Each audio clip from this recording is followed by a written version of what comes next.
आजको श्रृङ्खलामा हामी मानव मस्तिष्कको सिकाइ प्रक्रिया र मेसिन लर्निङ या यान्त्रिक सिकाइ बीच सम्बन्धको बारेमा चर्चा गर्नेछौँ। मेसिन लर्निङ एक प्रकारको आर्टिफिसियल इन्टेलिजेन्स विकासको प्रविधि हो जसले मानव मस्तिष्कले कसरी काम गर्छ भन्ने कुराको नक्कल गरेर कम्प्युटरहरूलाई अनुभवहरूबाट सिक्न सक्ने क्षमता प्रदान गर्दछ।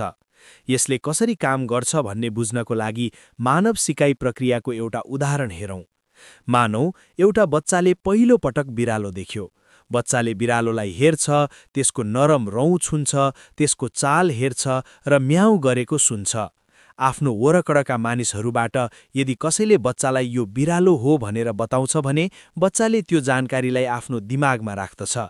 यी सबै जानकारीहरू एकसाथ मिलाएर बच्चाको मस्तिष्कले बिरालोलाई पहिचान गर्ने ढाँचा या प्याटर्नहरू ज्ञानको रूपमा विकास गर्छ। अर्को पटक जब बच्चाले बिरालो देख्छ, उसको दिमागले पहिलेको अनुभव सम्झन्छ र त्यो अनुभवलाई नयाँ अनुभवसँग तुलना गर्छ। यदि नयाँ प्राणी पहिलेको बिरालो जस्तै देखिन्छ र आवाज निकाल्छ भने बच्चाले त्यसलाई बिरालो हो भनेर अनुमान लगाउन या पहिचान गर्न सक्छ। यदि बच्चाले धेरै पटक बिरालो देख्यो भने बिरालोको बारेमा उसको ज्ञान अझ बलियो हुन्छ। उसले विभिन्न प्रकारका बिरालोहरू, तिनीहरूको व्यवहार र तिनीहरूका आवाजहरू सजिलै चिन्न थाल्छ। यसरी बच्चाले अनुभव र प्याटर्न पहिचानको माध्यमबाट बिरालोलाई बिरालो हो भनेर चिन्न सिक्छ। मेसिन लर्निङमा पनि त्यस्तै हुन्छ। जसरी मानव मस्तिष्कले नयाँ जानकारी प्राप्त गर्दा यसले त्यो जानकारीलाई पुरानो जानकारीसँग जोडेर नयाँ ज्ञान निर्माण गर्दछ। त्यसरी नै कम्प्युटरलाई मूलतः तथ्याङ्कहरू या डेटा दिएर तालिम दिइन्छ, जसमा विभिन्न विधिहरू या मेसिन लर्निङ अल्गोरिदमहरूको प्रयोग गरेर डेटामा भएका प्याटर्नहरू, ढाँचाहरू पहिचान गर्न सिकाइन्छ। मेसिनले ती जानकारीहरूलाई मोडेल भनिने ज्ञानमा भण्डार गर्छन्। मेसिनले नयाँ डेटा प्राप्त गर्दा त्यसलाई आफ्नो पहिलेको सिकाइसँग जोडेर नयाँ ढाँचाहरू पहिचान गर्छन्। कम्प्युटरलाई बिरालोका धेरै तस्विरहरू देखाइन्छ।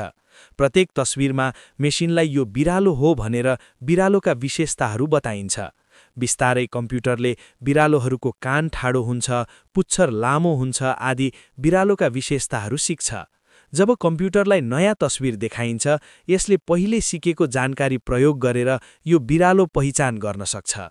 यदि मेसिनले सिकाइको प्रक्रियामा जति धेरै तस्विर र विशेषताहरू देख्यो, यसको अनुमान लगाउने क्षमता अझ सटिक हुँदै जान्छ। यसरी मेसिन लर्निङ एउटा शक्तिशाली प्रविधि हो जसले हाम्रो जीवनलाई धेरै तरिकामा परिवर्तन गर्ने क्षमता राख्दछ।